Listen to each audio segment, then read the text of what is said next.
नमस्कार दोस्तों, मेरा नाम राजेश है और मैं आज आपके लिए लेके आया हूँ पिवोट टेबल।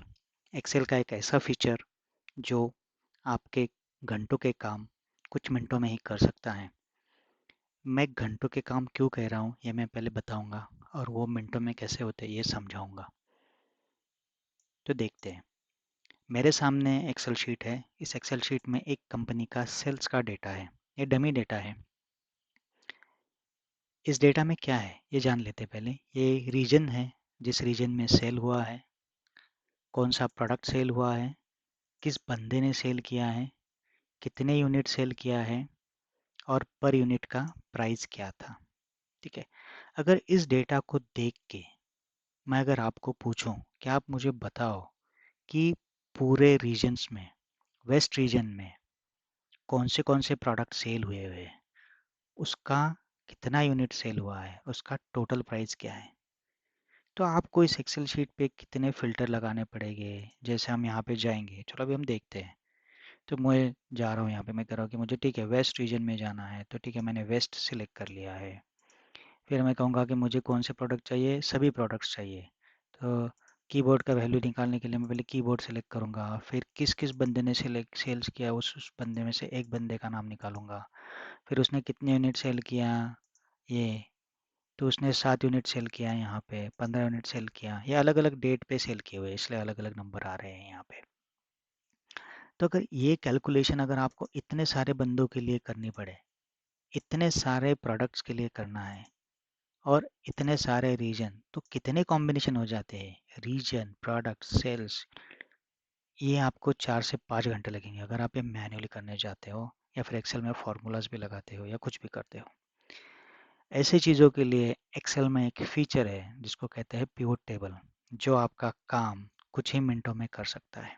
ठीक है, तो चलो देखते हैं ये कैसे काम करता है पहले तो सबसे पहले पिवट टेबल ऐड करने के लिए आपको आपकी रेंज सेलेक्ट करनी है जहाँ पे आपका डेटा रखा हुआ है। तो मेरा डेटा रखा हुआ है 2000 रिकॉर्ड है, मैंने तो 2000 रिकॉर्ड मैंने सिलेक्ट कर लिया है। रो नंबर 1 से लेकर 2001 तक के। मैं इंसर्ट टैब पे क्लिक करूँगा, मैं आऊँगा, बोलूँगा मुझे पिवट टेबल चाहिए। यहाँ पे फ्रॉम टेबल और रेंज। जब हम फ्रॉम टेबल और रेंज कहते हैं मतलब क्या है कि मुझे रेंज सेलेक्ट करनी है कहाँ पे मेरा डेटा है। तो मेरा डेटा है इस सेल्स के टैब में, ये सेल्स टैब, पहले रिकॉर्ड से लेके 2000 रिकॉर्ड तक के। ठीक है, ओके करूँगा तो यहाँ पे पिवट टेबल आ जाएगा। अभी आप कहोगे अरे ये तो कुछ भी नहीं आया है। सो मेरा पिवट टेबल आ गया है, लेकिन अभी मुझे ढूंढना है कि मुझे चाहिए क्या। तो चलो, कितने रीजन हैं। सबसे पहले इसको हम क्या करते हैं कि थोड़ा टैबुलर फॉर्मेट में कर लेते हैं। तो टैबुलर फॉर्मेट में क्यों, ये मैं आपको बाद में बताऊंगा। तो डिज़ाइन में जाना है और लेआउट में जाके आपको टेबल फॉर्मेट में कर लेते हैं। तो हम कहेंगे कि मुझे रीजन के हिसाब से काउंट चाहिए पहली बात तो। ठीक है, फिर रीजन में मैंने कौन से प्रोडक्ट सेल किए हैं, तो मैं क्या करूँगा, तो पहले जानकारी ले लेते हैं कि ये है क्या। यहाँ पे ये रहता है हमारा कॉलम सेक्शन। जो भी मैंने टेबल और रेंज सेलेक्ट की है उसके अंदर जितने भी कॉलम हैं जिसके ऊपर से मुझे मेरा कैलकुलेशन करना है वो यहाँ पे रहता है। और मुझे किस रो में चाहिए, किस टेबल में चाहिए, किसका सम चाहिए, ये मुझे यहाँ पे डालना पड़ता है। तो हम बाद में देखते हैं, पहले हम हमारा कैलकुलेशन कर लेते हैं। तो इस रीजन में मैं बोलूँगा प्रोडक्ट, तो आप देखोगे कि बराबर इस रीजन में कितने प्रोडक्ट सेल हुए यहाँ पे आ गए हैं, नॉर्थ में कितने हो गए यहाँ पे आ गए हैं, साउथ में कितने, वेस्ट में कितने, सब यहाँ पे आ गए हैं। अभी हम कह करते हैं कि मैंने कितना सेल किया है, कितने यूनिट सेल हुए, चलो देखते हैं। यहाँ पे जब मैं लाता हूँ तो यहाँ पे सम आ जाएगा, सम ऑफ। तो मैंने ईस्ट रीजन में कीबोर्ड के इतने यूनिट सोल्ड किए हैं। ठीक है, अच्छी बात है, गुड। अभी हम जाते हैं कि मुझे ढूंढना है कि इसका कॉस्ट कितना है, यूनिट प्राइस। हम यहाँ पे जाते हैं, इसका यूनिट प्राइस आ गया यहाँ पे। इतने यूनिट प्राइस का हमने इतने सारे आइटम, कितना देर लगा मुझे दोस्तों, 30 सेकेंड्स या 1 मिनट पकड़ लीजिए। कोई भी बंदा आपको पूछेगा कि मुझे इस रीजन में कीबोर्ड का सेल हुआ, तो आप सीधा बोल सकते हैं कि सर हमने इस रीजन में इस महीने में 1038 कीबोर्ड सेल किए हैं। क्विक। अभी आपके दिमाग में क्वेश्चन आता होगा कि यहाँ पे तो और भी फील्ड्स है, मैं और कुछ कर सकता हूँ कि हाँ आप कर सकते हो। अभी मैंने यहाँ पे रीजन डाला है, मैं कहता हूँ कि मुझे रीजन नहीं, इतना मुझे किसी को नहीं दिखाना, मेरे तो ईस्ट का मैनेजर अलग है, नॉर्थ का अलग है, साउथ का अलग है, वेस्ट का अलग है, मैं हर एक को अलग अलग दिखाऊंगा। तो क्या करना है, आपको रीजन यहाँ से उठाना है, ये फिल्टर में डाल देना है। अभी आपको ऑल टुगेदर अभी तक के कितना सेल हुआ है सब दिख जाएगा, इर्रेस्पेक्टिव ऑफ द रीजन। ठीक है, लेकिन अगर मैं बोलूँ कि मुझे सिर्फ वेस्ट के लिए बताओ या ईस्ट के लिए बताओ, तो मैं सिर्फ ईस्ट सिलेक्ट करूंगा फिल्टर में से, सिर्फ मुझे ईस्ट का बताएगा ये। तो इस तरीके से आप यहाँ पे भी फिल्टर लगा सकते हो। अगर आपको लगता है कि नहीं मुझे सबके लिए बताना है, तो आप ये भी कर सकते हो। आप ये फील्ड को इधर उधर मूव भी कर सकते हो। जैसे मैंने अभी रीजन वाइज प्रोडक्ट लिया, अभी मैं प्रोडक्ट वाइज रीजन लूँगा कि कीबोर्ड मेरा मेन प्रोडक्ट है, इस रीजन में कितना बिका, मुझे चाहिए कि मुझे सिर्फ कीबोर्ड का बताओ। तो कीबोर्ड का ये पूरा काउंट यहाँ पे आ जाएगा। पहले रीजन वाइज आ रहा था, अभी रीजन में प्रोडक्ट आ रहा था, अभी हम क्या करेंगे प्रोडक्ट वाइज चाहिए हमको। तो ये प्रोडक्ट इतने इतने रीजन में कितना बिकता है, और ये मेरा कीबोर्ड का टोटल सेल कितना है, ये यहाँ पे दिख के आ रहा है। इजी बात है। सो पिवोट टेबल ये एक ऐसा फीचर है एक्सेल शीट का जो आपका काम बहुत ही इजी करता है।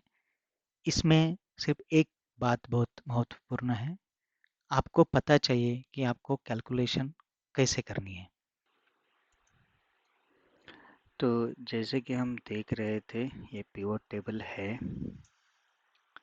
अभी ये जो डेटा है, कभी भी जब भी किसी कंपनी में डेटा जनरेट होता है, ये डेटा कोई भी इसे बीच में ला के ऐड नहीं करता है। ये डेटा जो भी जनरेट होता है, इसका एंट्री आखिरी में ही होता है। ठीक है, तो सपोज अभी मैं यहाँ पे कुछ एंट्रीज कर रहा हूँ। जैसे मैंने अभी 2011 लाइन पे एक एंट्री किया, टेस्ट 2 का, सभी टेस्ट टू ही कर देता हूँ मैं, और 100 रुपीज़ और 550। तो ये एंट्री मेरा यहाँ पे रिफ्रेश करने के बाद नहीं आएगा, क्योंकि मेरा जो रेंज था वो रेंज था 2010 तक का ही। अभी मेरे पास 2011 भी जो लाइन ऐड हो चुकी है, ये इस टेबल में नहीं है। तो इसके लिए हम क्या कर सकते हैं, इसको ना, पहले अगर आपने देखा होगा तो इसका जो भी सोर्स था, ये था एक रेंज। अभी हम क्या करेंगे, रेंज को एक टेबल में चेंज कर देते हैं। तो वो कैसे करते देखते हैं कि ये हमारी रेंज थी, हमने इस पूरी रेंज को सिलेक्ट किया, इंसर्ट में गए, हमने एक टेबल का ऑप्शन सिलेक्ट किया। ठीक है, ये टेबल बन गया है। इस टेबल को नाम क्या देना है, तो मैं देता हूँ TBL सेल्स डेटा। तो मेरा टेबल बन गया है। अभी थोड़ा सिर्फ समझने के लिए इसको मैं कलर कर लेता हूँ।